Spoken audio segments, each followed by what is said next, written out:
Небольшая кондитерская фабрика в Бишкеке славится не массовым производством, а вкусными и оригинальными сладостями. Горожане привыкли, что всегда могут купить свежие торты и пирожные. В последние месяцы фабрика снизила выпуск почти наполовину. Причина – резкое подорожание сахара, основного ингредиента кондитерского производства.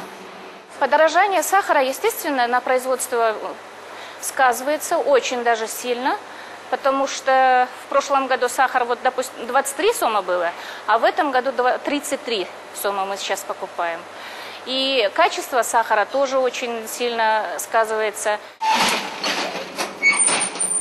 Если сахар не подешевеет, говорят кондитеры, то придется либо поднимать цены, либо закрывать производство. Сахарный вопрос в Кыргызстане сейчас один из наиболее обсуждаемых. О необходимости реанимации отрасли говорят на самом высоком уровне. Правительство приняло соответствующую программу, но, как говорят на сахарном заводе, местного продукта нет из-за недостатка сырья, свеклы, поэтому производство и не работает.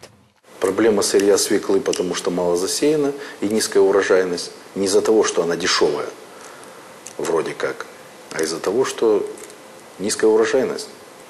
Если среднестатистическая урожайность 176-180 центнеров с гектара, то это смешно. И все же замкнутый круг, при котором сахарные заводы простаивали из-за отсутствия сырья, а сельхозпроизводители не стремились выращивать свеклу из-за низких закупочных цен, кажется, может быть преодолен. В этом году оптовые цены повысились с $34 за тонну до 45. Есть одно «но». Фермерские хозяйства выделили под эту культуру мало посевных площадей. В этом году, надо сказать, свекловичный год. Очень свекловичный год. Кто вовремя посеял в начале первой декады марта, свекла попала под дожди, были благоприятные погодные условия для получения полноценных всходов.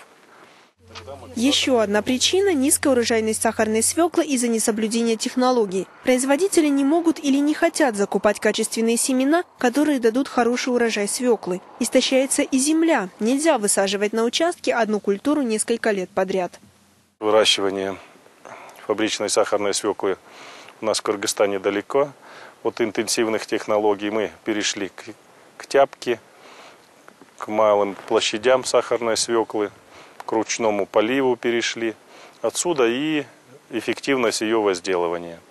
В этом году в республике свеклой засеяно всего 6 тысяч гектаров. При надлежащем уходе Александр намерен получить не менее 20 тонн урожая с гектара. По местным меркам это довольно много. Земледелец уже заключил договор с заводом на поставку своей продукции. Пока сельхозпроизводители и переработчики договариваются, цены на сахар на рынке продолжают расти. За полгода на 30%. Причин много. Мировое подорожание и, конечно, отсутствие на рынке продукции местного производства. Я думаю, сахар подорожал, потому что мы сами его не производим. Он поступает к нам из Белоруссии, Казахстана, Украины и России. По сравнению с прошлым годом люди стали его меньше брать. Правительство делает все возможное, чтобы исправить положение. В первую очередь чиновники пообещали во время посевной кампании обеспечить производителей топливом и семенами. Введена квота на ввоз сахара в страну. Ограничение всего годового импорта 80 тысяч тонн. Остальную часть должны обеспечить местные производители. Это еще 20 тысяч тонн. Завоз этого сахара и реализация этого сахара, почему даны были квоты? Для того, чтобы покрыть убытки при переработке сахарной свеклы. Антимонопольный комитет республики установил максимальную планку оптовой цены на сахар – не более 74 центов за килограмм. Для розничных покупателей цена будет выше. Шаир – владелица небольшого магазина. На этом базаре делает оптовые закупки. Она говорит, что на дорогой сахар все равно будет делать процентную надбавку. Рыночная экономика диктует свои правила. Сом добавляем 1-2. Вот мы тоже оптом продаем. Розница дороже будет, оптом дешевле будет. Когда-то кыргызский сахар можно было найти на рынках многих государств. Его экспортировали в Россию, Казахстан и многие другие страны. Аналитики уверены, если меры, предпринятые правительством, заработают, то Кыргызстан сможет вновь стать одним из главных производителей сахара в Центральной Азии.